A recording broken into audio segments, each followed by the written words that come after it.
지난 5월 3일 조양호 평창조직위원장 사퇴 사건, 이 사퇴 종용 경로가 특이하더군요.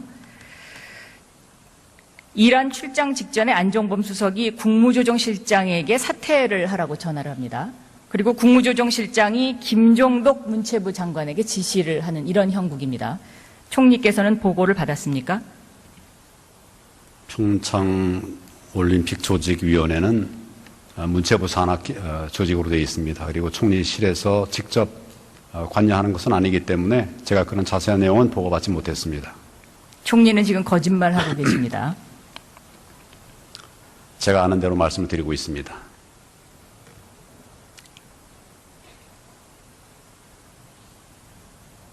보고했는지 안 했는지 제가 다 확인했습니다. 저한테 보고했다고요? 네. 저한테? 네. 저는 그런 보고를 드린 일이 없습니다. 나중에 사퇴했다는 얘기는 들었는데 그 경위에 대해서 그 오간 경위들은 제가 듣지 못했습니다. 국무조정실장은 총리 직속 보좌 업무를 하는 자리입니다. 그렇습니다. 보고를 안 했다면, 보고했는데요. 보고 안 했다고 주장을 하시면 총리 리더십이 무능하다는 걸 스스로 입증하시는 거죠. 제가 보고받을 범위 안에서만 보고를 받고 있습니다. 언론은 지금 내각에 대해서 간신배라는 컬럼을 쓰고 있습니다. 총리는 그동안 꼭두각시였습니까? 간신배였습니까? 의원님 말씀은 과한 말씀이고 저는 공직자로서 주어진 책무를 다하기 위해서 노력을 했습니다. 저는 언론에 써 있는 컬럼을 읽고 질문하는 겁니다. 모든 칼럼에 다 그렇게 되어 있습니까? 오늘 칼럼을 찾아보십시오. 여러 가지 평가가 있겠습니다만은 저희는 공직자로서의 최선을 다하기 위한 노력을 해왔습니다. 제가 이 질문을 드리는 이유는 이 기회를 통해서 국민들에게 진심 어린 사과를 하시는 것이 어떨까요? 어느 부분에 대해서 말씀하시는 겁니까? 지금 이렇게 국가가 엉망이 된 데 대해서. 지금 이런 국가가 어려움에 처한 이런 상황에 대해서는 안타깝게 생각하고 국민들에게 송구하게 생각을 합니다. 안타깝다라는 표현이 맞습니까? 송구하다는 말씀을 드렸습니다.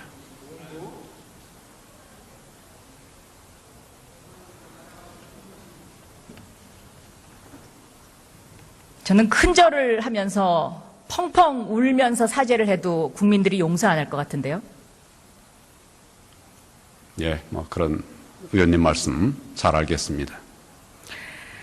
자, 평창 조직위 사퇴 종용 사건, 한마디로 불편해서 말을 안 들어서 자른 겁니다. 최순실 측이 스위스에서 누슬리가 개폐식 시설을 수주하도록 압력을 행사하죠. 이 누슬리와 최순실 소유인 더 블루케이가 MOU를 체결한 상태고, 조양호 회장은 스위스에서 단가가 너무 비싸다, 경비 절감위에서 한국에 대림도 할 수 있다라고 고집을 합니다. 말을 안 듣습니다. 그러니까 안종범 수석이 우병우 전 수석을 등에 업고 조양호 회장과 대림과의 관계를 내사합니다. 나라가 이렇게 돌아갔습니다. 그동안. 어떻게 생각하십니까? 제가 알기로는 조 회장은 회사 그 당시에 대한항공이 경영이 어렵고 여러 가지 복귀의 필요성이 있기 때문에 경영 일선에 복귀하기 위해서 사임한 것으로 그렇게 알고 있습니다. 겉으로 그렇게 표현을 했죠. 저는 그렇게 알고 있습니다.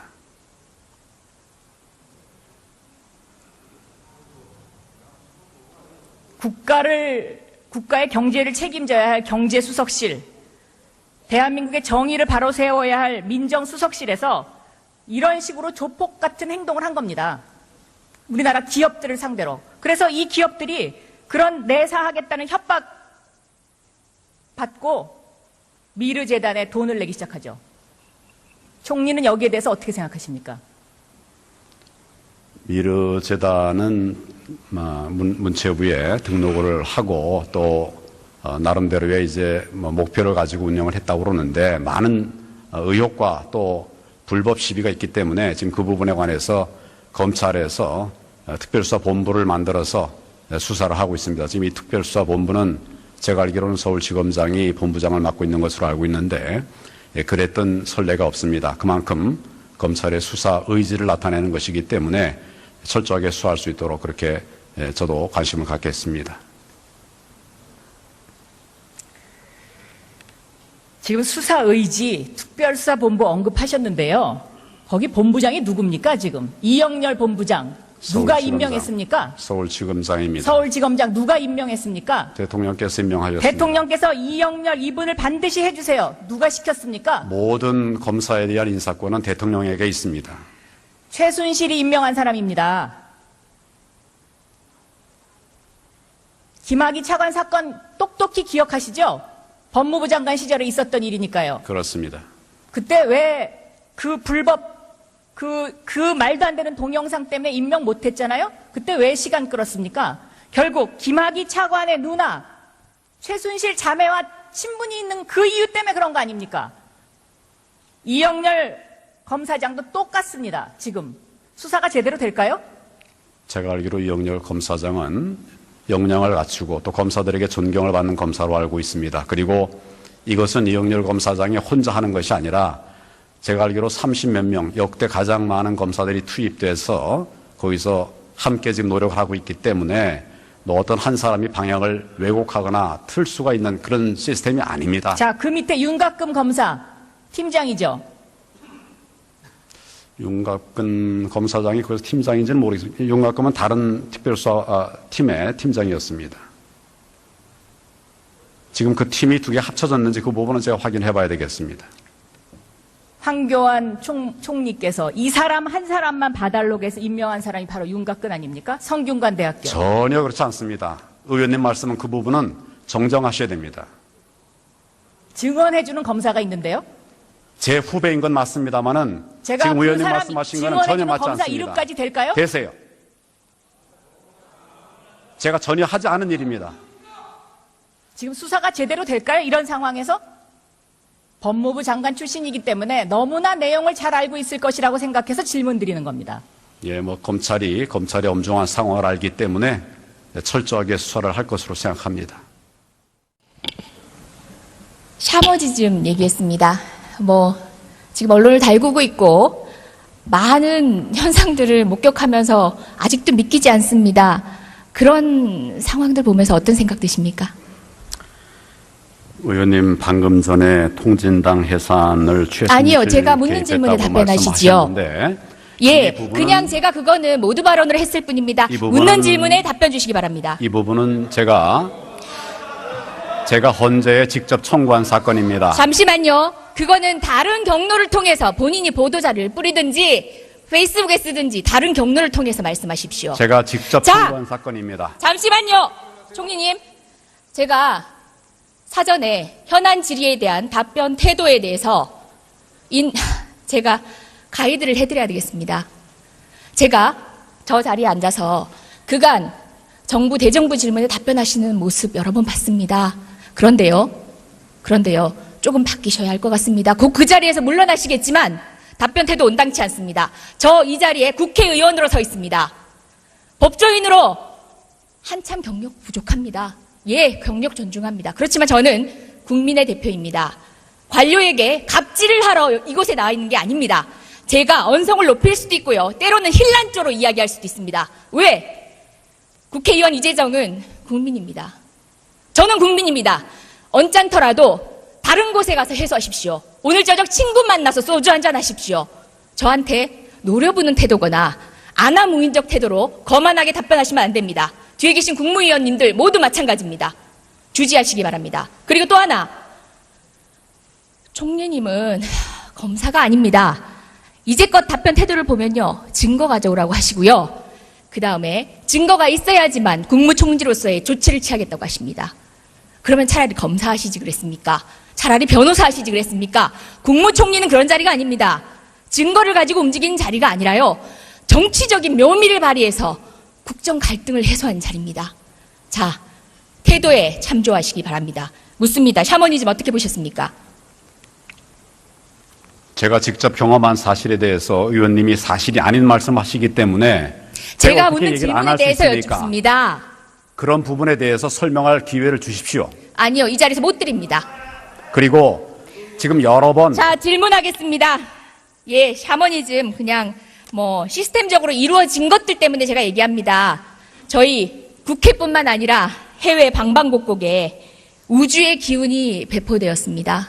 무슨 이야기인지 아십니까? 지금 국회의원 방에도 아마 있는데 우리 부지불식간에 우주의 기운을 받고 있었습니다. 작년 연말 12월에 우리 의원실과 그리고 해외 공간 등에 배포된 달력입니다. 이 달력이요, 이 달력에 들어가 있는 것들이 우주의 기운을 설명하는 오방무늬에 대한 이야기가 있습니다. 오방세계 철학 속에 우주의 기운. 자, 어디서 많이 들어보지 않았나요? 이 끈도 보이시죠? 이게 오방색이라고 합니다. 사실 그냥 끈에 불과합니다. 어떻게 보면 전통 문양의 끈에 가까울 수도 있습니다. 근데요, 저는요, 뱀을 드는 것보다 더 소름 끼칩니다. 왜냐고요? 우리나라 관료가 이걸 제작해서 배포를 했습니다.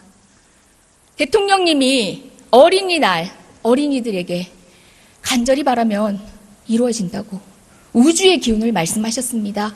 자, 최순실이 믿고 있다는 그 종교가 우리나라 이 관료 사회까지 지배하고 있는 사실 끔찍하지 않으십니까? 자, 이걸 보고는 어떤 생각이 드십니까? 대통령께서 전혀 사실이 아니라고 말씀을 하셨고, 저도 제가 그동안 경험한 바로는 그럴 뿐이 아니라고 생각합니다. 이거 뭐 하는 겁니까? 보시라고 드린 겁니다. 대통령의 말씀 말고 증거 가져오라고 하셨으니까 증거 드린 겁니다.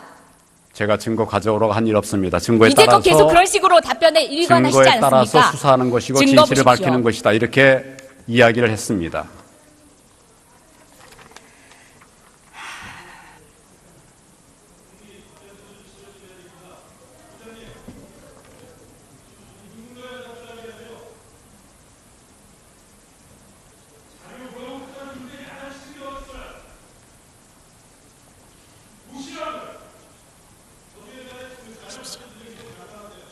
예, 봤습니다. 예.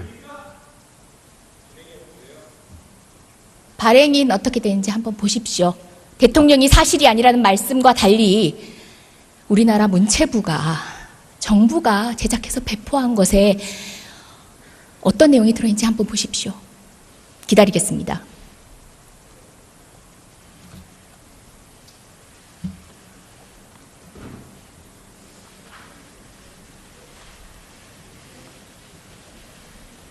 예, 내용 대강 어떤 취지인지 알겠습니다. 답변하십시오. 뭐에 관해서 말씀드릴까요? 아까 질문했습니다. 생각나지 않으면 생각나시면 답변하십시오. 다시 묻지 않겠습니다. 샤머니즘을 믿지 않는다. 대통령께서 그걸 믿지 않으실 거라고 제가 말씀을 드렸습니다. 저도 샤머니즘을 믿는 것이 아니라 전통 문화에 관해서 문체부에서 소개한 것으로 그렇게 이해가 됩니다.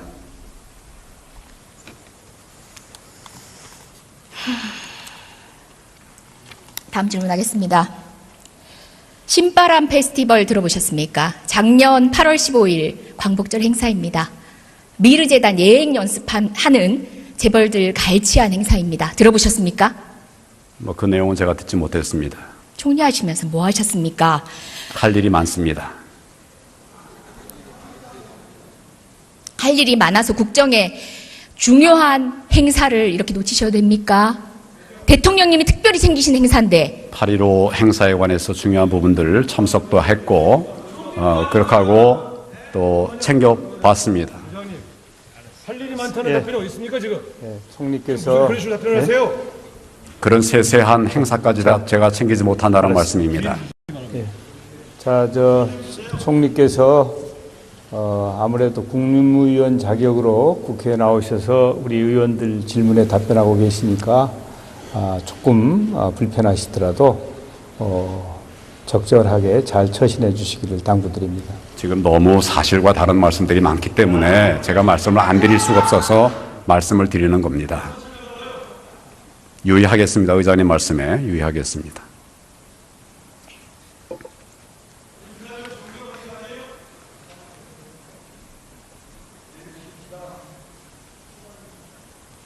예의를 차립시다. 자, 행사 2주 전에 정경련이 재벌들을 모읍니다. 돈 달랍니다. 그랬더니 재벌들이 토로합니다. 2주 만에 어떻게 하냐. 시간이 촉박하다. 돈 안 내겠다는 얘기는 안 합니다. 100에서 150억이 모입니다. 누가 작성한지도 모르는 공문을 행자부에 배달이 됩니다. 행자부는 하루 만에 7개 시도에 보냅니다. 그리고 경찰, 소방, 모든 것들이 국가자원이 동원이 됩니다. 대통령님 그로부터 2주 안에 국무회의에서 2번씩이나 언급을 하십니다. 관련 행사 챙기십니다. 100여 개가 넘는 유관 행사들 가운데 유독 그 행사만 특별히 찝으십니다. 차은택과 관련돼 있다는 얘기도 있습니다. 말씀드렸듯이 미르재단 짝퉁입니다. 예행연습입니다. 재벌들이 9개 기업 집단들이 100에서 150억을 모읍니다. 관련해서 제가 행자부에 질의를 했더니 행자부 장관은 정경련의 자체 행사라고 합니다. 정경련의 자체 행사인데 단 한 번 하루 만에 공문 하나로 7개 시도가 동원이 됩니다. 국가 자원이 동원이 됩니다. 뿐만 아닙니다. 불꽃놀이 행사 후에 교통대란으로 대구 시민들 원성이 커지자 권영진 대구시장은 이렇게 얘기해요. 박근혜 대통령께서 대구 시민을 위해 삼성에 부탁해서 만들어진 행사다. 뭐겠습니까? 또다시 이것도 정경련 동원해가지고 창조경제 홍보하려고 무려 150억 갈취한 사건입니다. 이것이 미르재단, K스포츠재단, 평창 동계올림픽, 삼성의 승마 지원까지 발판이 됩니다. 자, 무관하신 분들 아닙니다. 지금 모르쇠로 일관하시지요. 황교안 총리님 그간 국회에 와서 하신 답변들 제가 이렇게 정리했습니다. 오늘 여쭤보려고 했습니다. 실은. 근데 시간이 없네요. 처음 답변하시는 태도 때문에 전 너무 많은 시간을 썼습니다. 일각에서는 정말 깔끔한 답변, 장어같이 잘 빠져나간다고 깔끔한 답변에 대해서도 이야기 있습니다. 정말 괘씸하지만 국민들 입장에서 하는 얘기입니다. 괘씸하지만 참 잘 빠져나가신다고 얘기합니다. 근데요, 회의록을 봤더니 모순되는 내용들이 너무 많습니다. 이것도 드리겠습니다.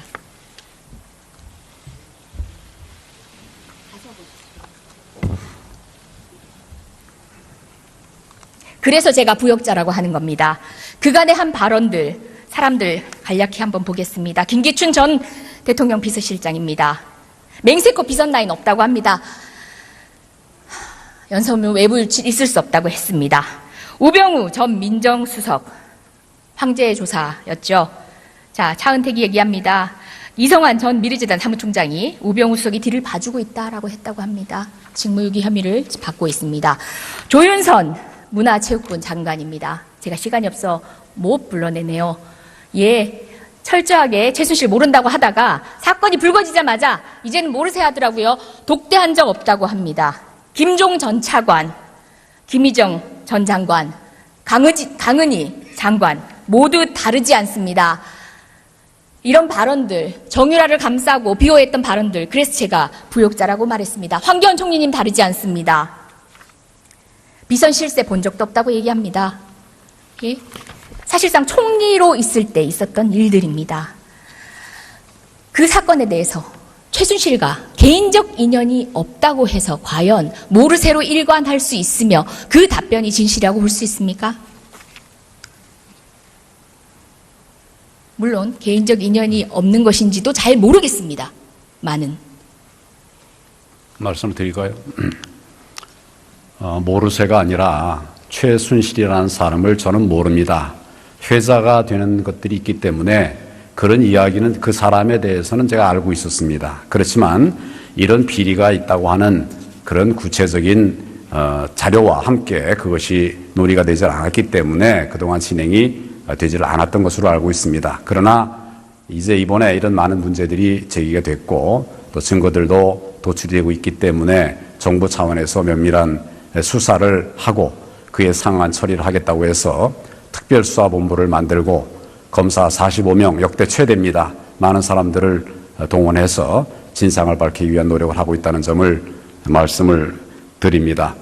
그리고 이 말씀 중에 여러 가지 또 저에게 보여주신 이 자료들 보면 또 여러 가지 얘기할 부분이 있는데 또 말씀을 얘기하지 않게 하실 테니까 제가 그렇습니다만은 정확하게 사실이 아닌 부분들도 있고 사실인 부분들도 있을 리라고 생각합니다. 이런 부분들을 종합해서 진상을 밝히기 위한 노력을 검찰 중심으로 또 정부가 필요한 부분들을 함께 그렇게 조치를 해나가도록 그렇게 하겠습니다. 오늘 영상은 역사에 기록 남을 것입니다. 자, 다시 묻겠습니다. 공적으로든 사적으로든 최순실 알았습니까? 제가 연으로 아는 것 전혀 없습니다. 찌라시를 통해서 최순실이라는 이름이 나와서 그런 것을 알고 있을 뿐입니다. 그게 전부입니다. 찌라시요? 그런데 언제요? 그런데 언제적 찌라시 모르는 얘기하십니까? 사람을 안다고 말을 할 수 없지 않습니까? 그리고 이런 문제가 있었다고 한다면 벌써 우리가 확신할 수 있는 증거가 청와대 있다고 문건 하면 유출 당시의 찌라시를 얘기하는 겁니까? 그때 당시 최순실을 알고 있었다는 얘기지요? 여러 찌라시들의 그런 시중에 돌아다니는 얘기들이 나오는데 그중에 보면 최순실 얘기도 나옵니다. 그래서 그런 얘기를 제가 말씀드리는 것이고 언제? 언제라는 게 뭘 말씀하시는 건가요? 언제요? 제가 몇 차례 봤다고 그랬습니다. 언제부터 몇 차례? 그 날짜 일정은 다 기억하지 못합니다. 그렇지만 대략의 몇 개의 시간을 차례들이 얘기하십시오. 찌라시에 나와 있는 자료들이 있었습니다. 제가 그걸 봤습니다. 몇년 이순실, 전입니까? 최순실 전혀 모르는 자입니다. 그렇지만 이번에 문제가 됐기 때문에 철저하게 진상을 밝혀야 된다. 그런 의지를 가지고 지금 황교안 총리님이 왜 진상규명을 부역자인지 위한 말씀드리겠습니다. 하고 세월호 참사 있습니다. 당시 사라진 7시간에 대해서 얼마 전 예결위 전체회의에서도 박건희 대통령이 청와대 안에서 일하고 있었다고 발언했습니다. 그런데 김기춘 비서실장도 어디 있었는지 모른다고 지금까지도 얘기하고 있습니다. 오늘 혼자 오전에 그렇게 증거에 의하지 않으면 사실에 대한 확신을 못 하시는 분이 어떻게 의원님. 대통령님이 청와대에서 직무를 보고 있다고 하곤 하십니까? 의원님, 오늘 오전에 청와대에서 대변인인가요? 이 내용을 정확하게 말씀을 드린 걸로 제가 알고 있습니다. 세월호 PPT 준비했습니다. 마지막 장. 그 시간에 대통령께서 청와대에서 직무하셨다고 하는 그런 발표를 한 것으로 제가 알고 있습니다. 오늘 오전에 그런 발표가 있었다고 제가 들었습니다. 총리께서는 박근혜 대통령을 마지막 만난 것이 언제입니까? 정확하게 기억이 안 됩니다만 한 열흘 정도 된 것 같습니다. 열흘 전 어디서 보셨나요? 내가 대통령을 어디서 만났는지 이런 부분에 대해서 자세하게 말씀드리는 건 적절치 않습니다. 그렇지만 여러 가지 방법으로 만날 기회가 있고 또 그런 기회에 우리 국정에 대해서 이 말씀을 드리고 있습니다. 아니, 딴 사람도 아니고 국무총리가 대통령 만나는 게 그런 걸 얘기하는 게 국회에서 얘기하는 게 적절치 않습니까? 대통령을 언제 만났는가, 몇 네. 번 만났는가 이런 부분에 관해서 필요한 만큼 그렇게 소통을 하고 있다는 점을 말씀드립니다. 대통령이 국무회의에 마지막 참석한 것이 한 달 전이죠. 예, 좀 됐습니다. 그래서 묻는 겁니다. 왜 묻는지 모르시겠어요? 여러 가지 방법으로 소통하고 국민들의 있다고 눈에는 대통령이 말씀드립니다. 잘 안 보이니까 염려가 돼서 묻는 거예요. 예, 여러 가지로 소통하고 있습니다. 전화통화는 언제 하셨어요? 마지막으로.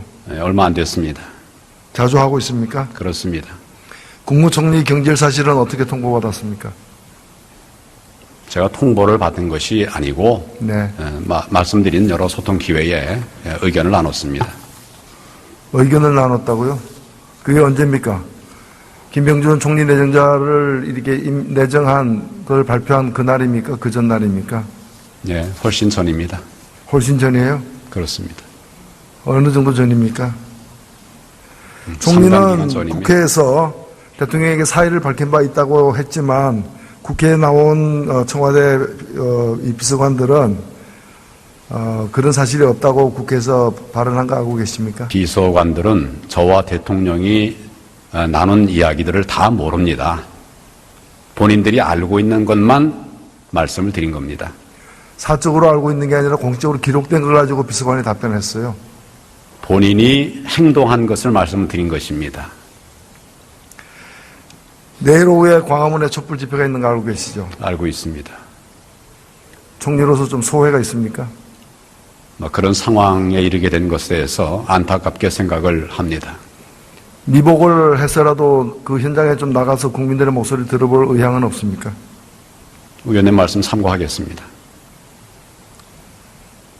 한번 나가보실 생각이 없으세요? 의원님 말씀 참고하겠다고 말씀드렸습니다. 예, 그 지난 토요일 날 광화문에서 촛불 집회가 있었습니다. 수많은 사람들이 모이신 건 알 것이고 TV나 사진을 통해서도 보셨겠지만 많은 분들이 들고 있는 손피켓에 박근혜 하야하라, 이게 나라냐, 이런 글들이 적혀 있었습니다. 박근혜 대통령 하야할 가능성이 있습니까? 대통령께서 국정이 중단되지 않도록 하기 위한 노력을 하고 계신 것으로 알고 있고 또 정부에서도 그런 같은 노력을 하고 있습니다. 하야할 의향이 없다고 이해하면 됩니까? 국정이 중단되지 않고 정상화될 수 있도록 정부에서 최선을 다하겠습니다. 그 점만 말씀드립니다. 대통령이 전격해야 할 의향을 비친다면 총리께서는 말리실 생각입니까? 아니면은 수용할 것입니까? 정도로서 해야 할 일들 최선을 다하겠습니다. 이게 나라냐라는 그런 울부짐에 대해서 어떻게 생각하십니까? 공감하십니까? 그런 말씀들을까지 하게 된 점에 대해서 안타깝게 생각을 하면서 또 국민들에게 송구합니다. 이런 상황 속에서도 나라가 흔들리지 않도록 또 우리 민생이 어렵지 않도록 경제가 더 위축되지 않도록 하기 위한 노력을 우리 정부 공무원들과 함께 더 해나가도록 하겠습니다. 총리께서는 박근혜 대통령이 후보 시절에 대선 후보 시절에 공약으로서 헌법이 명시한 강요 재청권을 국무총리에게 보장하겠다고 약속한 사실을 알고 계십니까? 그런 취지로 말씀하신 것으로 알고 있습니다. 이 약속은 지켜졌습니까? 제가 경험한 바로는 지켰다고 알고 있습니다. 그러면은 헌법에 명시한 강요 재청권이 대통령 취임 이후에 지켜왔다. 특히 우리 황교안 총리 시절에 지켜왔다. 이렇게 제가 답변을 해석해도 되겠습니다. 네, 그렇습니다. 그러면 이번에 11월 8일 날 박근혜 대통령이 전격 국회를 방문해서 국회에서 총리를 추천해달라고 하면서 그 총리에게 헌법에 보장된 총리의 권한을 보장하겠다고 얘기한 것은 대통령이 지난 2012년에 후보 시절에 공약했고 그간 실행해 왔던 것을 반복한 것입니까? 의미가 그때와 똑같다 이렇게 말하기는 어렵습니다. 거기에 실질적인 권한 이야기도 하셨고 그런 부분은 지금 시점에서 판단을 해야 되리라고 생각합니다. 아니 대통령께서 국회에 와서 실질적으로 내각을 통할할 권한을 드리겠다라고 한 것에 대해서 그 다음날 청와대 관계자의 공식 해설은 헌법에 보장된 총리의 권한을 보장하겠다는 뜻이라는 것인데 지금 말씀대로 하면은 이미 시행하고 있는 것을 반복한 것에 지나지 않지 않습니까? 기본적으로 실질적인 권한을 할 수 있는 대로 하겠다 하는 그렇게 주게 부여하겠다 이런 말씀이고 헌법에 나와 있는 범위 안에서 물론 그 모든 국정이 논의가 되어야 됩니다. 헌법에 있는 범위 안에서라고 하는 것도 해석과 운용에 따라서는 좀 차이가 있을 수 있는 부분들이 있습니다. 이런 것들을 그 차이에 대해서 좀 설명해 보시죠. 포괄적으로 폭넓게 그렇게 새 총리에게 권한을 부여하겠다 이런 뜻으로 이해를 합니다. 그러니까 황교안 총리에게는 보장하지 않았지만 새 총리에게 국회에서 선출하는 또는 추천한 새 총리에게 보장하겠다라는 그 차이가 있는 부분은 어떤 정상적인 상황에서 총리에게 부여할 수 있는 권한이 있고 지금 대통령께서 말씀하신 것은 지금 워낙 국민들이 어려워하시고 또 힘든 상황이니까 이런 상황에서 할 수 있는 모든 것을 그 권한이 구체적으로 어떤 이런 겁니까? 뜻으로 그렇게 공급을 이해하시면 이상하겠다는 좋겠습니다. 것은 아닐 것이고 어떤 뭐라고 겁니까? 말씀하셨습니까? 그러니까 그 권한이 새롭게 더 부여하겠다는 권한이 구체적으로 어떤 거냐고 제가 묻습니다.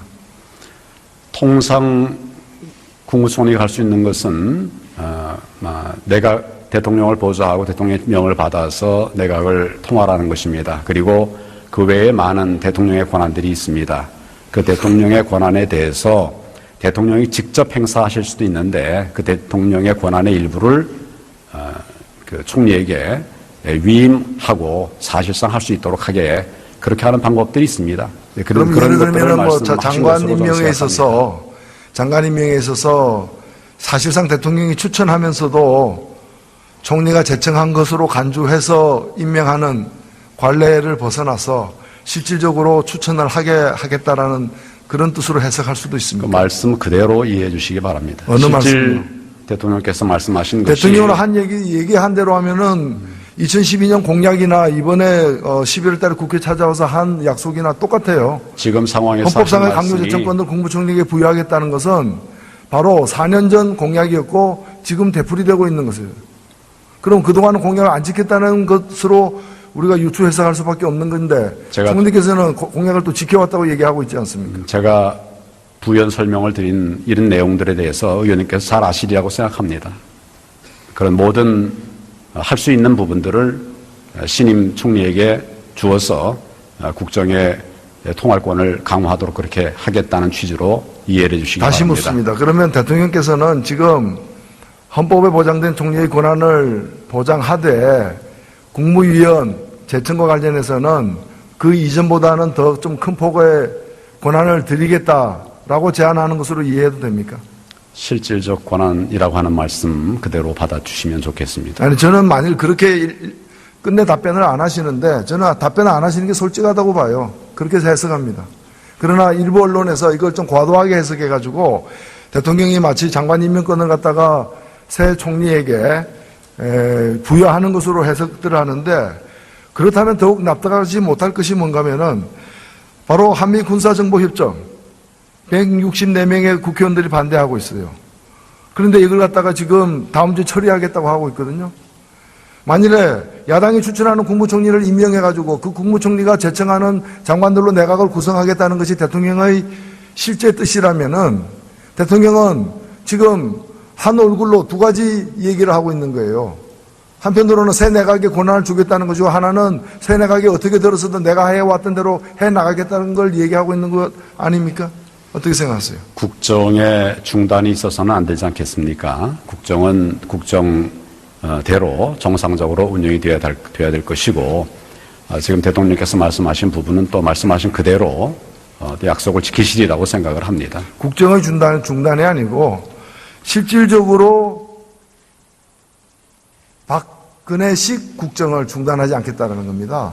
헌정상의 국정 중단이 아니라 박정희식 국정을 계속해 나가겠다라는 뜻이죠. 물론 국정이라는 것은 헌법과 법률에 근거한 것입니다. 그런 헌법과 법률에 근거한 국정이 중단되어서는 안 되지 않느냐 그런 생각입니다. 그러니까 20만 명이 광화문에 모여도 마이동풍이라는 겁니다. 대통령 귀에는 들리지 않는다는 겁니다. 그게 현재 대통령의 상태입니다. 대통령께서 진정성을 담아서 말씀을 하고 계시다. 지금 상황이 국회에서든지 또 대국민 성명을 통해서든지 또 저희는 그런 방향으로 국정이 진행될 수 있도록 그렇게 준비를 하고 있습니다. 개각 시절에 2015년도 개각 시절에 총리께서는 국무위원 제청권을 행사하는 것과 실제 제청하는 것은 다른 측면이 있다라고 얘기했습니다. 무슨 시절에? 개각 시절에? 네. 2015년 12월 21일 청와대에서 개각을 하니까 총리께서 총리로서의 제청권 행사를 했느냐는 질문에 대해서 국무위원 제청권을 행사하는 것과 실제 제청하는 것과는 차이가 있다라고 답변을 한 게 보도가 된 바가 있고요. 제청하는 것과 네, 그러니까 헌법에 보장된 제청권이 그 형식적인 제청권 행사로 끝나는 게 현실이다라는 뜻으로 이해되는데 그렇지 않습니까? 직접 그러면 그 국무위원들을 갖다가 제청한 일이 있어요? 물론 그렇게 하고 있습니다. 아니 그 제청이 그러니까 제청하기 전에 과정이 실제적으로 사람을 발탁해가지고 제청했냐는 거예요.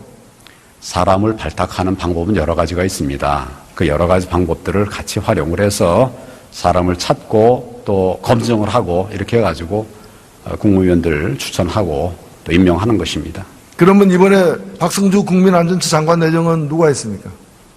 그 부분은 물론 총리가 했다고 답했죠. 뭐라고 그렇잖아요. 그랬습니까? 뭐라고 그랬습니까? 총리가 했다고 답을 했잖아요. 저는 저대로 제청을 했습니다. 그러면 그렇게 거짓말을 해도 됩니까? 무슨 말씀입니까? 제청했다고요? 제청했습니다. 저는 저대로 제청을 했고 제가 알기로는 아마 총리 그럼 총리 후보자에게 얘기는 총리 김병주 내정자가 추천한 것을 내가 받아서 제청했다 그 말씀입니까? 그렇지 않습니다. 의견을 들은 겁니다. 대통령께서 지금 제가 말씀드리려고 했던 게 그 부분인데 그 신임 총리 후보자의 의견을 들었다고 말씀을 드렸고 후보자의 입장에서는 제청을 할 권한이 없습니다. 총리 답변의 신뢰도가 점점 떨어지고 있어요. 무슨 박근혜 말씀입니까? 대통령 닮아가고 있어요. 지금 답변하는 게. 어떻게 그렇게 새빨간 거짓말을 하고 있어요. 그런 적절찮은 말씀하지 마십시오. 지금 저는 저대로 제청을 했습니다. 그리고 대통령께서 그런저런 자료들을 가지고 또 신임 총리 후보에게 의견을 들으신 걸로 알고 있습니다. 그런 상황까지 제가 알고 있습니다. 오늘 하신 보도를 보면은 최순실 씨가 차현택의 부탁을 받아가지고 김종덕 장관, 김상률 교문 수석 인사를 개입했다고 나와 있습니다. 이런 게 제청입니다. 최순실과 재청해가지고 결국에는 대통령이 임명한 거예요. 실질적 재청권을 행사한 사람은 대한민국에서 최순실 씨밖에 없어요. 총리도 행사 못한 권한이에요. 여러분들의 의견을 들어서 사람을 찾고 또 그 가운데서 절차를 밟아서 장관들을 임명한 겁니다. 대한민국에 실세 총리가 있었다면 최순실이에요. 나머지는 다 껍데기예요. 잘 알고 계시잖아요. 그렇게 속단할 일 아닙니다. 그리고 국정은 그렇게 돌아가지 않습니다. 속단이 아니라 뒤늦게 저도 깨달았어요. 지단이에요.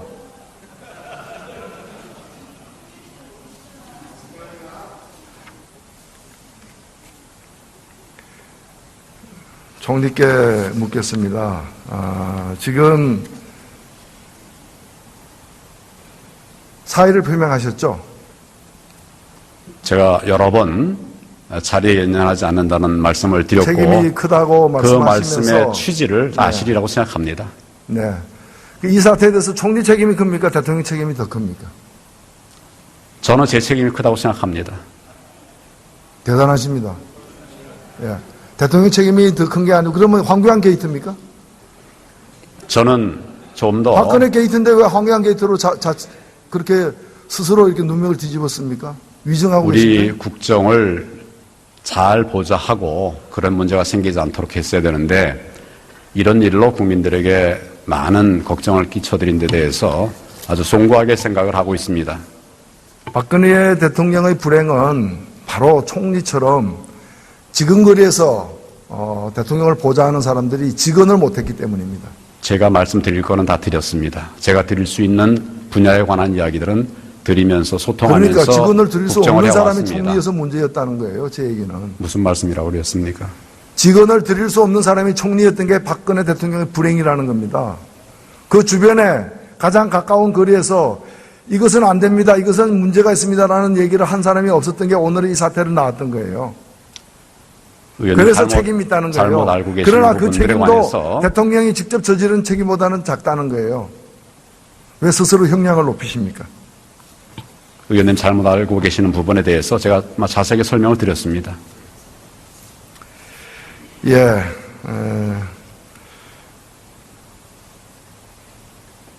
저는 대통령께서 민의를 받아들여서 이제는 물러나야 될 때라고 생각을 하고 있습니다.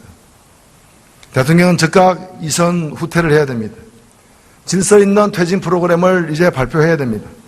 야당이 추천하는 총리를 임명해서 과도 중립 내각을 출범시켜야 됩니다. 그리고 한편으로는 특검이 가동되어서 대통령이 수사를 받아야 할 것입니다. 그런 과정에서 내년 4월 제대로 된 조기 대선이 치러져야 되고 과도 중립 내각은 이 4월 조기 대선을 마무리하면서 자기 임무를 마쳐야 할 것입니다. 대통령이 더 오래 남아있을수록 대통령은 더 힘들게 내려갈 것입니다. 어떻게 내려가든 그 결과는 마찬가지입니다. 저는 오늘 이 자리에서 국민 여러분들과 함께 국민과 국가를 위해 헌신해온 100만여 명의 공직자들에게도 심심한 위로를 표합니다. 대통령을 비롯해서 정치권의 잘못으로 대다수 공직자 여러분들이 대한민국의 과거와 현재는 물론 미래를 만들어 나가는 중추 역할을 하는 데 있어서 여러 손상을 받았습니다. 국민을 위해 봉사하고 선진복지국가를 만들어가고 있다는 자부심과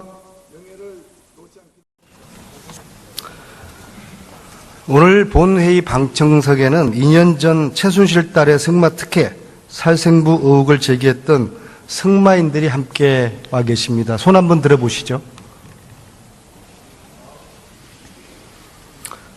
총리님, 지난 2년간 박근혜 대통령과 이 정부는 최순실을 비호하기 위해서 방청석에 계신 저 승마인들을 악의 세력으로 매도했습니다.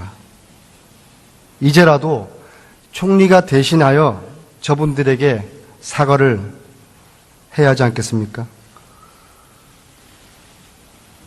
최순실 씨와 관련된 각종 의혹과 비리에 대해서는 정부에서 철저하게 조사를 해서 그에 상응한 처리를 할 것입니다. 승마인들에게 사과할 의사는 없으십니까? 지금 정확한 내용을 파악하기 위한 수사가 진행 중에 있습니다.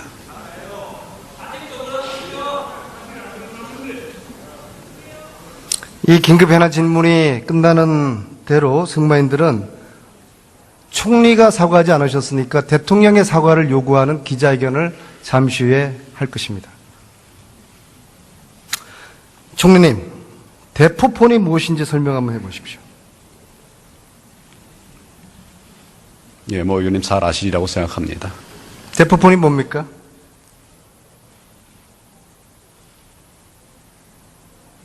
타인 명의로 개설된 핸드폰이나 스마트폰을 얘기합니다. 왜 대포폰을 개설하죠?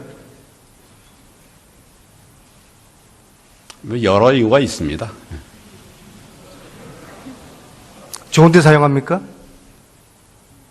여러 용도에 사용하는 것인데 일반적으로는 적절치 않은 용도에 사용하기 위해서 만드는 경우가 많은 것으로 알고 있습니다. 보시피싱, 인신매매, 조폭들이 사용하죠? 그런 범죄자들도 대포폰을 사용하는 경우가 많습니다. 총리님 대포폰 사용해 본 적 있습니까? 없습니다. 들어가세요. 개항을 출신 더불어민주당 송영길 의원입니다. 대한민국이 세월호처럼 침몰해가고 있습니다. 골든타임이 지나고 있습니다. 시급한 대책이 필요합니다. 국무총리 나와주십시오.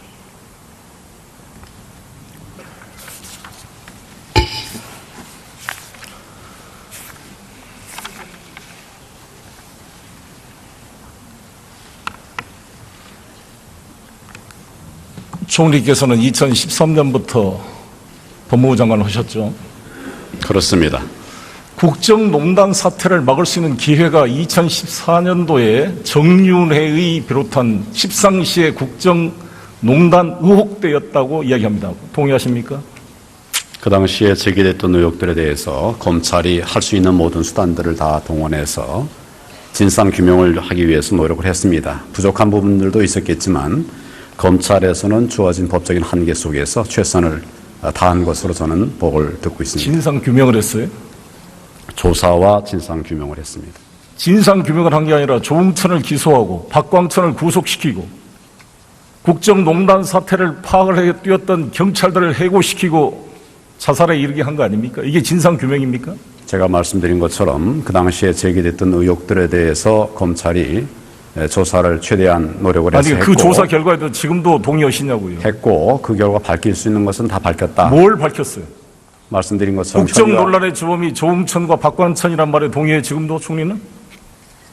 정윤회나 십상시가 아니었고 국정농단의 주범이 조응천과 박광천이었습니까? 국정농단이라고 하는 것은 법률적인 용어는 아닙니다. 저희들은 여기는 국회고 정치고 법정이 아닙니다.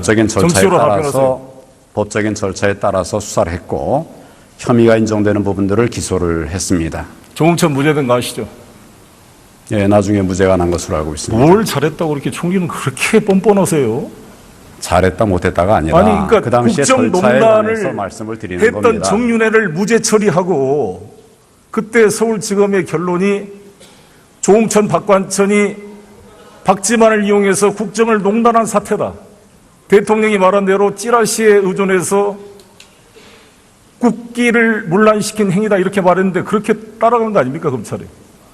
검찰이 잘했어요? 누구 말을 따라간 것이 아니고 아니, 그러니까 그 결론이 할 지금 수 있는 최선을 다해서 수사를 했다는 말씀을 제가 드리는 겁니다. 정윤회가 그러니까 무죄라는 게 지금도 동의한다 하시냐 말이죠, 제 말은. 그렇습니까? 그럼 지금 최순실도 다 무죄겠네요. 혐의 밝혀지는 부분들에 대해서 저희들이 기소를 혐의를 밝히지도 않고 기소도 안 했잖아요. 무혐의 처분을 했잖아요. 그렇지 않습니다. 의원님 잘 아시다시피 의혹이 제기되고 고소고발이 들어오면 철저하게 조사를 합니다. 그 결과를 가지고 기소 유무를 판단하는 것입니다. 총리는 법무부 장관으로서 부끄럽지 않으세요? 이게 지금 무슨 진상을 밝히는 게 아니라 진상 은폐 조직 아닙니까? 범죄 의익죄를 다루치는 일종의 현행범이라고 생각하는데. 네, 제가 그동안 해왔던 일에 대해서 보고를 들은 것을 말씀을 아니, 드리는 해왔던 겁니다. 일이 평가가 된 거 아닙니까? 법원이 조응천을 무죄 판결하고 지금 모든 국민과 언론들이 그때 조응천이 공직기강 비서관이 제기했던 문제를 받아들여서 청와대가 최순실의 국정개입, 정윤회 국정농단을 차단시켰다면 이런 일이 됐겠습니까? 물론 안민석 의원이 이야기를 했을 때 모든 새누리당 의원들이 김태흠 의원, 김진태 의원이 뭐라 그런지 알았어요? 그때 여기서? 안민석 의원 야당들이 또 허위 공갈 선전 이렇게 은폐를 해가지고 이게 대통령의 잘못을 시정할 수 있는 기회를 다 놓친 거 아닙니까? 이게 이 대한민국 꼴이 뭡니까? 책임을 안 느낍니까? 네, 안타깝게 생각을 합니다. 뭘 안타깝게 생각해요? 잘했다는데 지금. 잘했다고 말씀드린 일 없습니다. 법대로 하고 정윤회를 무혐의 처분하고 문제를 제기한 조응천, 박관천을 구속시키고 조응천을 기소하고 지금 한일 경위가 말했잖아요. 이 최경락 경위는 자살했습니다. 20년 대한민국을 위해서 근무했던 경찰 공무원, 한일 공무원은 구속됐다 파직이 돼가지고 지금 6천만 원짜리 전세 다세대 주택에서 50만 원 월세 내고 살고 있다는 거 아닙니까? 경찰로서 정말 국정농단 행위를 밝히고자 노력했던 성실한 공무원들을 해고시키고 국정농단 세력인 정윤회를 무혐의 처분한 법무부 장관이 잘했어요? 그 대가로 총리가 됐습니까? 전혀 그렇지 않습니다. 그 의원님. 대가로 총리가 왜 안 됐어요? 의원님, 당시 총리 그렇게 총리 결론을 중에 함부로 내시는 거 적절치 않습니다. 그런 자세로 지금 최순실 국정농단 사태를 수사가 되겠어요? 수사는 검찰에서 하는데 철저하게 할 수 있도록 그렇게 독려를 하고 있습니다. 총리 해경 해체하시죠. 해경 해경. 해체 잘했다고 생각하십니까? 뭐 여러 가지 정책적인 판단이 있겠습니다. 그 당시에는 세월호 사건 직후에 국민들의 걱정이 많기 때문에 안전을 위한 새로운 시스템을 확보하기 위해서 그렇게 한 것으로 알고 있습니다. 그렇게 유체 이탈 화법하지 마세요. 뭐 이렇게 유체 이탈 화법을 합니까? 국무총리께서 소신 있게 말해야죠. 해경 해체 잘한 겁니까? 있는 말씀을 드린 겁니다. 아니 해경 해체를 잘했냐고 총리의 견해를 묻지 않습니까? 잘했습니까? 못했습니까? 그 당시로는 그렇게 그 당시에는 판단했습니다. 예. 이완영이도 그 당시는 조선을 위해 잘했다고 그래요. 다 친일분자들도. 거기에 그런 비유한 건 적절치 무책임한 말이 않습니다. 어디가 있습니까? 그 당시에 잘했다는 말이. 해경을 어떻게 해체합니까? 인천에다 놔둔 해경을 왜 해체해서 세종시로 가져가요? 배가 산으로 가는 거죠. 왜 해체를 합니까? 근무 지역을 다 남기고 또 조직을 정리한 아니 겁니다. 그럴 바야 왜 그러니까 쇼를 하냐 이거죠. 그렇지 않습니까? 지금 새누리당 의원들도 반대해요. 다 해경 해체를. 이번 중국 어선들의 불법 보로를 보면서 해경이 세종시에서 지시를 하면 되겠어요? 현재 이 해경 해체가 말이죠. 5월 현재 17일 청이 만들어졌습니다. 들어보세요. 새로. 5월 17일, 5월 18일까지 아무런 이야기가 없다가 5월 19일 날 대통령 담화에서 갑자기 나왔습니다. 제가 해경 측으로부터 내부 제보를 받았습니다. 해경 측에서는 대통령께서 해경에 대한 개혁으로 담화를 발표한다고 지시가 와서 개혁안을 다 준비를 해놨는데 갑자기 5월 19일 날 담화에서 해경 해체를 선언했습니다. 알고 계십니까? 그 경위는 제가 잘 모르죠. 모르겠습니다. 정홍원 총리였으니까. 예. 국무회의를 거치지 않았습니다. 이 담화가. 해경 해체가. 정부 조직법의 중요한 해경을 해체해서 국민 안전처로 옮기는 것을 국무회의도 없이 이렇게 처리하면 되겠어요? 이게 최순실의 지시라는 거 아닙니까? 왜 그런지 아십니까? 7시간을 은폐하기 위해서. 해경에다 책임을 돌리고. 대통령이 7시간 동안 어디 있는지 총리께서는 청와대에 있었다고 확실하게 얘기했는데 그렇게 봤어요? 누구한테 들었습니까? 답을 드릴까요? 말씀해 보세요. 그 해경을 해체했다는 말씀은 해체라기보다도 해경의 기능이 효율적으로 될 수 있도록 하기 위한 그런 노력을 한 것이었습니다. 그 당시에 물론 그 판단에 대해서는 여러 가지 또 다른 의견들이 있죠. 그리고 해경을 없애버린 것이 아니라 인천에도 지방해경청을 새로 만들었습니다. 그리고 본부에 조직들을 안 옮긴 거죠. 아무리 떠들어도 그거는 설득력이 없어요. 지금 새누리당 의원들도 다 반대하고 해경을 해체한 것이 겁니다. 해경 안전본부로 만들어서 국민안전처에 보낸 게 무슨 의미가 있어요? 그렇게 해서 어찌됐든 특경대를 7시간 만들고 동안 해서 대통령 어디 있는지 알고 계세요? 그때? 저는 청와대에서 직무를 하셨다라고 듣고 있습니다.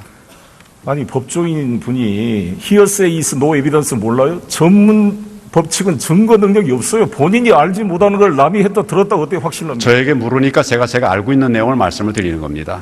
들었을 뿐인 거죠. 모르죠 어디 계신지. 저는 그렇게 알고 있습니다. 그때 뭐 통화로 한 번 적 있어요? 청와대에? 그때라는 게 언제를 말씀하시는 겁니다. 세월호 때. 4월 16일 날 2014년 4월 16일 날 7시간 동안 세월호 대한민국 때문에 행정수반 국군 세월호 통수권자가 때문에 그 통화를 하지는 않았습니다. 하지도 않는 걸 확신 있게 말하지 마세요. 여러 경로 총리의 통해서 잘못이 들었습니다. 뭔지 알아요? 우리 국회의원들이나 언론이 문제를 제기하면 그 의혹을 살펴서 철저히 알아보겠습니다 하고 답변을 해야지 마치 변호사처럼 확신해가지고 반대 변론을 펴면 총리가 지금 범인 의직죄의 공동정범으로 보여요. 무슨 진상을 규명합니까? 제가 알고 있는 부분을 물으시면 제가 아는 그렇게 게 아니라 대답을 해야 될 국회의원들이 거 아닙니까? 총리가 모르는 것을 열심히 뛰어서 지금 제기하고 있으면 정상적인 총리라면 의원님 말씀을 잘 경청해서 사실 여부를 확인하도록 하겠습니다. 이게 정상적인 총리지. 왜 그렇게 확신을 가지고 답변을 해요? 뭘 그렇게 안다고? 제가 확인한 바대로 최순실도 몰랐다며. 알지도 못한 사실들을 의원님은 최순실을 압니까? 들어서 알고 있죠. 들어서. 마찬가지라는 얘기 아닙니까? 마찬가지. 총리하고 같습니까? 국무총리는 제가 개인적으로 전혀 모르는 국무총리는 사람입니다. 모든 국정을 총괄하고 공직 복무기강실이 다 총리 밑에 있어요. 정부조직법에 따르면 공직기강에 대한 책임은 국무총리가 지게 되어 있습니다. 공직기강을 위해서 뭘 했어요? 공직 공무원들의 공직기강 확보를 위해서 여러 가지 노력을 했습니다. 그리고 모든 공직자를 다 하는 것이 아닙니다. 우리가 관리하는, 감독하는, 챙기는 부분이 있습니다. 그 부분 다 하고 있습니다. 2014년 국정농단 사태 정유래를 그때 법무부 장관 시절에 김현홍 여기 법무부 차관 함께 막지 못하고 오히려 문제를 제기한 조응천, 박광천, 한일, 최경락을 해고시키고 구속시키고 죽게 만드는 범죄 은닉 도피죄의 공동정범이라고 생각합니다. 총리와 현재 법무부 장관은. 즉각 수사를 받아야 될 부역 세력의 핵심이라고 봅니다. 그렇게 말씀하실 일은 아닌 것 같습니다. 그렇게 객관적으로 그렇지 않습니까? 이게 무슨 로펌 변호사 같은 느낌이 들지 검사 같은 느낌이 안 듭니다, 지금. 그리고 해경을 해체하고 나서 국민안전처로 뽑고 나서 국가재난통신망 사업을 1조 9천억으로 시작을 했죠. 네, 그런 작업을 한 이거를 것으로 알고 KT가 있습니다. 이거를 우선 협상 대상자 된 거 알고 있습니까? 그 자세한 내용은 제가 확인을 왜 해보겠습니다. 잘 모릅니까? 총리가 도대체 공부도 안 하고 뭘 하고 지금 국정을 운영해요? 미리 제가 파악할 기회가 미리 없었습니다. 파악하지 않더라도 이거를 다 파악하고 있어야죠. 1조 9천억이 들어가는 저는 이 사업을 모른단 말입니까? 개괄적인 것은 알지만 구체적인 내용에 이 관해서는 KT가 확인해 보겠습니다. KT가 차은택과 관계가 돼 있고 차은택이가 가지고 있는 광고에서 아프리카 픽처스 플레이그라운드 회사가 KT 광고의 26편 중에 13편을 전부 독점 계약을 했습니다. 알고 있습니까? 잘 모르죠. 필요한 부분이 있다면 지금 검찰에서 전반적인 수사를 할 것으로 핑계대지 생각합니다. 마시고 총리는 왜 월급 받아요? 다 검찰에 설 것 같은데. 총리는 왜 공직기관 그런 말씀하지 마십시오. 즉각 사표를 내야 되는 거 아닙니까? 뭘 이렇게 총리라고 앉아 있어요? 그거 부끄럽지 않습니까? 제가 할 이러려고 조치를 다 총리하려고 했습니다. 이거 자괴감이 느끼지 않아요? 이게 자부심을 느낍니까? 자괴감을 느낍니까? 의원님, 제가 필요한 조치를 다 했다고 말씀드렸습니다. 분노를 정말 표현하고 싶습니다. 총리님, 이게 대한민국이 뭡니까? 이거 국민들이. 안타깝습니다. 도둑이 되려면 개도 안 짖는다고. 우리 국민들의 분노는 대통령에 대해서도 아연실세가지만 대통령의 저러한 국정농단과 사인들의 농단을 차단할 기회와 감시할 의무를 지고 있는 청와대 민정비서관, 검찰총장, 법무부 장관, 국무총리, 공직기강 비서실 왜 다 하나같이 다 잠을 잤습니까? 국정원, 추보국장은 우병우의 직속으로 통한다 그러고 다 우병우가 통제한 거 아니에요. 검사장에서 탈락시킨 우병우를 왜 민정비서관으로 데려왔어요? 다 이거 최순실 덕분 아닙니까? 그러니 모든 감시 기능이 작동을 안 한 거 아니에요. 말씀 좀 드릴까요? 해보세요. 총리실 또 법무부 장관이 할 수 있는 일의 영역이 있습니다. 그 영역에 관해서 최선을 다했는데 결과적으로 이런 상황이 된 점에 대해서는 참 안타깝다는 말씀을 드리고 또 국민 앞에 송구하다는 말씀도 드립니다. 그렇지만 그동안 우리가 해왔던 부분에 구멍이 생긴 부분들에 관해서는 이번에 이원 사태를 계기로 해서 전반적으로 점검을 하고 필요한 조치를 하겠다 하는 상황입니다. 총리는 이미 그럴 수 있는 일종의 범죄 은닉죄에 의한 공동. 총리님께서는 다음 주 목요일 17일이 무슨 날인지 알고 계시죠? 대입 수능일입니다. 예, 그렇습니다. 우리나라에서는 온 국민이 대입 수능에 관심을 갖습니다. 대학 입시 결과는 미래의 삶의 질을 결정하는데 매우 큰 작용을 한다고 믿기 때문입니다.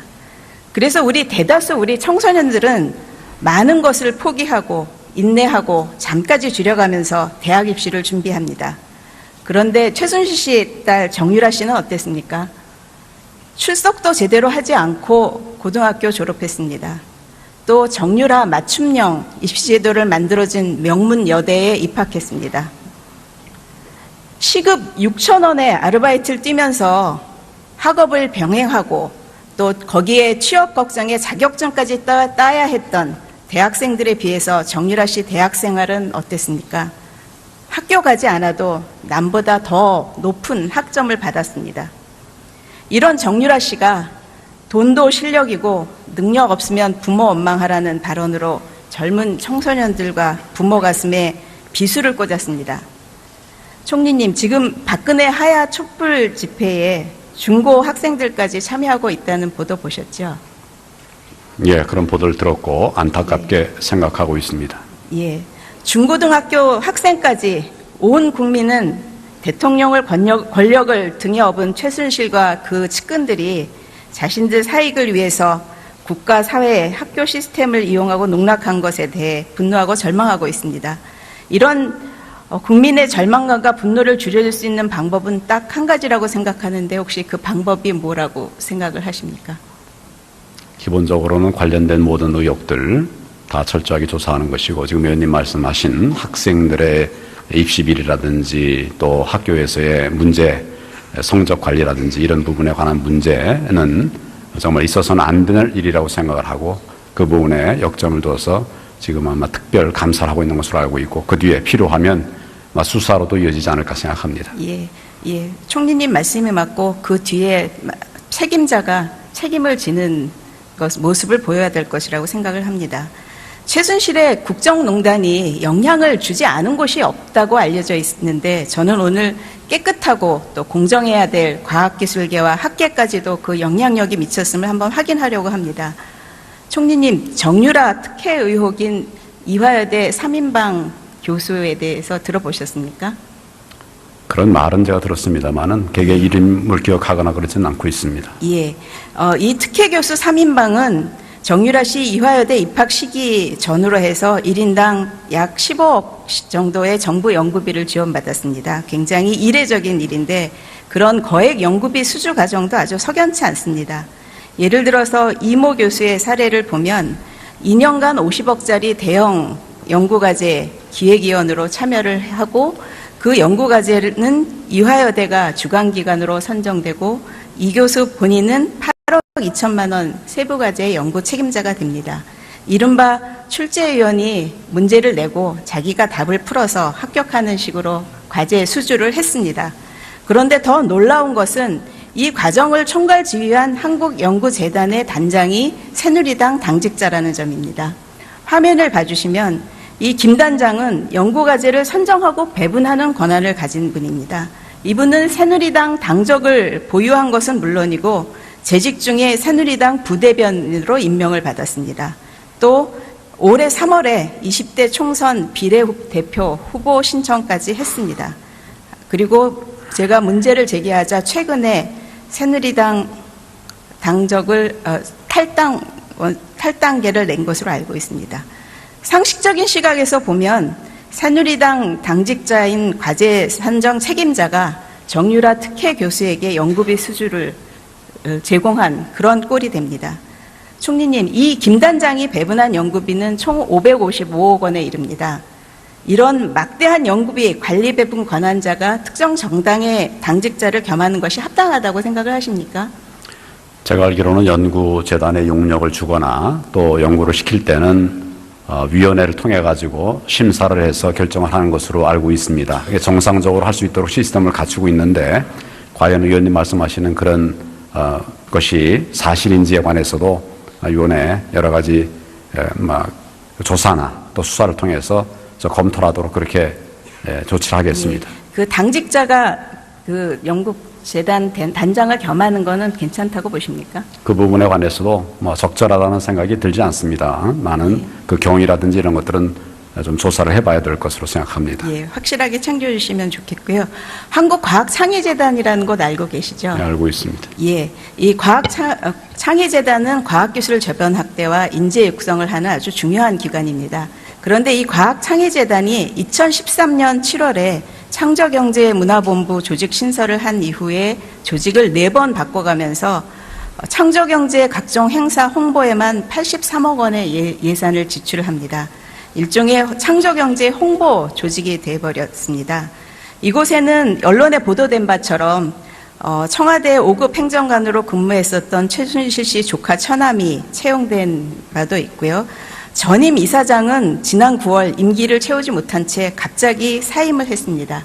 현재 이사장의 직무대행은 청와대 행정관 출신인 경영기획단장입니다. 이런 갑작스런 이사장 사임 후에 이사장 공모를 했는데 이 이사장 공모에 아까 말씀드린 특혜교수 3인방 중에 한 분의 남편이 응모를 했습니다. 이분은 한국마필산업연구소 소장을 지내고 서울시 승마협회 이사를 역임한 말 전문가라는 고 알려져 있습니다. 그런데 정유라 특혜 의혹이 불거지기 시작하니까 공모 다음 날 바로 재단은 적격자가 없다고 발표를 했고 현재는 이사장을 재공모한 상황입니다. 일각에서는 정유라 특혜 의혹 그 교수 남편을 내정했다가 이게 비리 의혹이 나오니까 무산된 것 아니냐 하는 의혹이 나오고 있는데 혹시 총리님께서 들으신 바가 있으십니까? 그런 구체적인 내용까지는 제가 못 들었습니다만 이 문제에 관해서 여러 가지 의혹 제기된 것을 언론을 통해서 저도 봤고 아마 이런 부분들도 검토 대상으로 그렇게 관리할 것으로 생각합니다. 예. 이외에도 과학기술계에서 여러 그 단체장들이 임기를 못 마치고 돌연 사퇴한 경우가 많으니까 같이 조사를 해주시면 좋겠습니다. 총리님, 아이카이스트라는 회사에 대해서도 들어보셨죠? 저기 사진에 나온 것처럼 대통령을 비롯해서 정홍원 국무총리, 현호석 경제부총리, 이준식 교육부총리, 최문기 미래창조과학부 장관 등 정부의 고위관리들이 줄줄이 방문을 했었고 이 기업은 한국방송광고공사로부터 15억 원의 무료 광고 지원도 받았습니다. 이렇게 신생 벤처회사에 대통령과 정부 고위인사가 줄줄이 방문을 했었던 어떤 이유가 있다고 생각을 하십니까? 그 신생 벤처 기업들이 앞으로 더 커갈 수 있도록 또 그 해당 기업뿐만 아니라 이 영역에 종사하는 많은 신생 벤처들이 더 용기를 가지고 앞으로 나갈 수 있도록 정부 고위직들이 많이 방문하고 있습니다. 저도 뭐 여러 군데를 방문하기도 했고 개인적으로 알고 가는 사람은 하나도 없습니다만 우리 정책적인 제안을 받아가지고 갔었는데 지금 의원님 말씀하신 이런 부분에 관해서 또 아마 의혹이 있다는 말씀이신 것 같은데 예. 그 부분도 좀 챙겨보도록 그렇게 예. 하겠습니다. 예. 사람들은 이 회사가 최순실 씨 전 남편 정윤회 씨 동생이 부사장으로 있었기 때문에 그 일이 가능했었던 거 아니냐고 말을 합니다. 말씀하신 대로 잘 챙겨봐 주셨으면 좋겠고요. 현재 이 아이카이스트 김성진 대표는 사기 혐의로 대전지검에 구속된 상태입니다.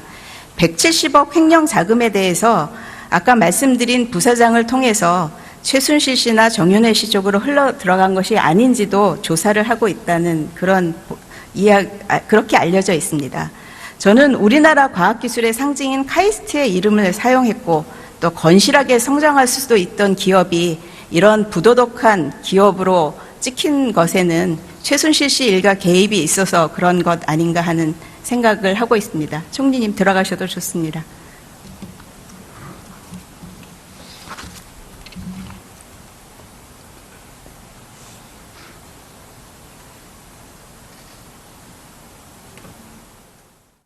테러가 이렇게 걱정이고 염려다 이렇게 말씀하셨는데 총리께서는 우리나라에는 테러와 관련한 기구나 회의가 없다고 판단하고 계십니까? 기구나 회의 있습니다. 있죠? 아까 우리 이철우 의원도 말씀하셨지만 기본적으로 대테러 업무 국정원에서 하게 돼 있고 또 법무부에도 테러 범정부 차원의 기구는 뭐가 있습니까? 대책을 만들어가고 있습니다. 범정부 차원의 기구. 범정부 차원의 기구를 어떤 형태를 말씀하시는 건지 모르겠는데 상시적인 그런 기구는 따로 없습니다. 우리나라는 1982년도부터 34년 전부터 국가 테러 대책 회의라고 하는 기구가 있습니다. 그러니까 그런 그 기구가 회의체들이 국가정보원, 있습니다. 경찰청, 법무부, 국세청 11개의 부처가 같이 하고 있습니다. 그 기구의 의장이 누군지 아십니까? 법률상의 의장이 누군지 아세요? 정확하게 모르겠습니다. 확인해 보겠습니다. 의장이 국무총리입니다. 네, 총리로 알고 있습니다. 네.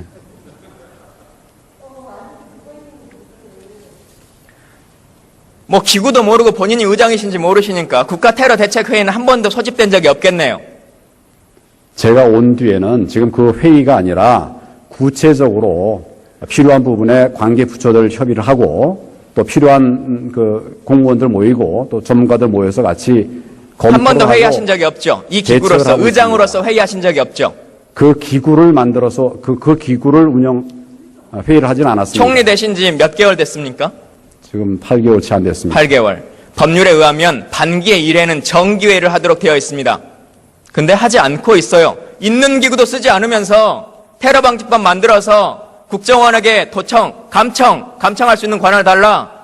그리고 기구가- 통신 계좌를 볼 수 있는 기능을 달라라고만 계속 주장하시는 것은 테러 방지법 자체의 효용성을 다르게 생각하고 계시기 때문에 그런 겁니다. 지금 말씀드렸다시피 그런 기구의 효용성을 위해서도 법상 근거가 필요합니다. 그리고 그 위원회를 열지 않았다고 해서 관계 부처들 간의 협의를 하지 않은 것이 아닙니다. 면밀하게 대비하고 또 보완책을 지금 법이 만들어져 있지 않은 상황에서 어떻게 할 것인가에 관한 구체적인 협의를 하고 있습니다. 있는 법과 있는 규정부터 잘 지키십시오. 들어가십시오.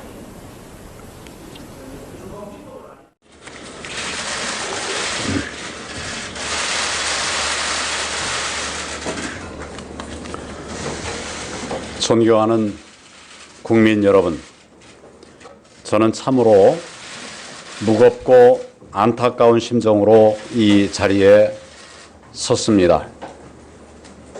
오늘 국회에서 대통령 탄핵 소추안이 의결되었습니다.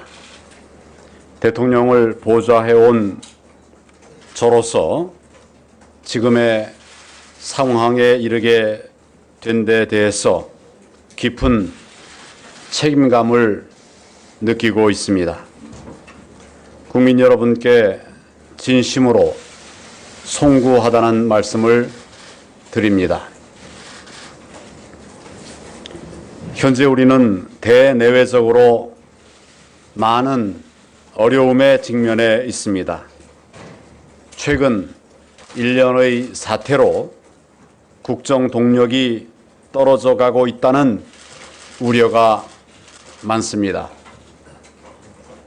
국가적으로 엄중한 상황에서 국정이 한시라도 표류하거나 공백이 생겨서는 안 될 것이라고 생각합니다. 이런 중차대한 시점에 저는 헌법이 정한 바 저에게 부여된 대통령 권한 대행의 책무를 참으로 무겁게 받들고 아무리 어려운 상황에서도 국정을 안정적으로 관리하는 데 혼신의 노력을 다하겠습니다. 전 국무위원 그리고 모든 공직자들과 함께 오직 국민과 국가만 생각하며 국정관리의 책임과 역할에 최선을 다하겠습니다. 국민 여러분의 뜻을 겸허히 받들어 바르고 투명하게 국정을 운영해 나가겠습니다. 무엇보다 정부는 굳건한 안보 태세를 유지하겠습니다. 북한은 올해도 핵실험과 미사일 도발을 계속 이어나가며 고도화하고 있습니다.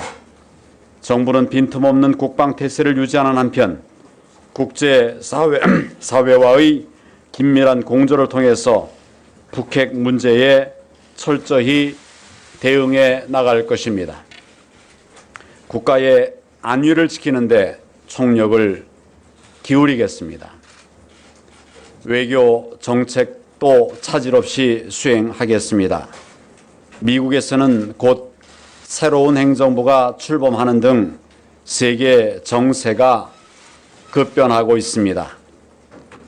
이러한 여건 변화에 적극 대응해서 한미 동맹을 비롯한 우방국과의 협력을 굳건히 하는 등 국익을 지켜 나가는 데 노력 다하겠습니다. 정부는 우선적으로 금융 외환 시장을 안정시키고 국가 신인도를 유지하기 위한 노력을 경주하겠습니다. 이를 위해 현재의 경제 비상대응 체계를 보다 공고히 하여 각종 위험 요인에 능동적으로 대응하는 한편 상황 변화에 신속히 대처해 나가도록 하겠습니다.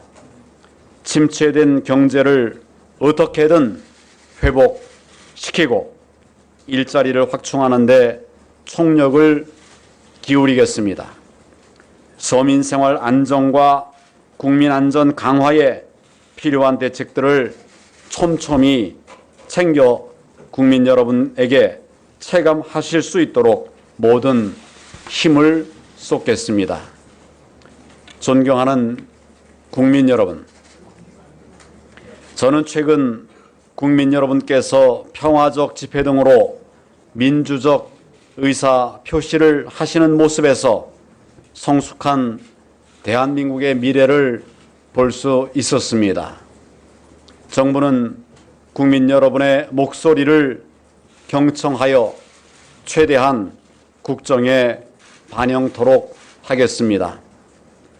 이제는 거리의 목소리가 현재의 국가 위기를 극복하는 동력으로 승화되도록 국민 여러분께서도 뜻을 모아주시기를 머리 숙여 간곡히 당부를 드립니다. 여야 정치권과 국회에 부탁드립니다. 국가와 국민이 하루속히 안정을 되찾을 수 있도록 힘과 지혜를 모아 주시기를 바랍니다. 정부도 국회와 긴밀히 소통하면서 국가 안보, 경제 회생, 민생 해결과 함께 국정 안정에 최선을 다하겠습니다. 지금 같은 엄중한 시기에 공직자들의 소명의식과 헌신이 무엇보다도 중요합니다. 공직자 여러분께서도 오직 국민과 함께 한다는 자세로 심기일전하여 주어진 책무를 충실히 수행해 주시기를 바랍니다. 존경하는 국민 여러분, 지금 세계가 대한민국을 주시하고 있습니다. 그동안 우리는 외환 위기, 국제 금융 위기, 각종 사회 갈등 등 여러 위기와 혼란을 슬기롭게 극복해 왔습니다. 나라 안팎의 위기 극복을 위해 다시 한번 힘을 모아 주십시오. 국정 운영에 한치의 흔들림이 없도록 적극적인 협조와 성원을 보내주실 것을 간곡히 호소드립니다. 감사합니다. 이상으로 대통령 권한대행의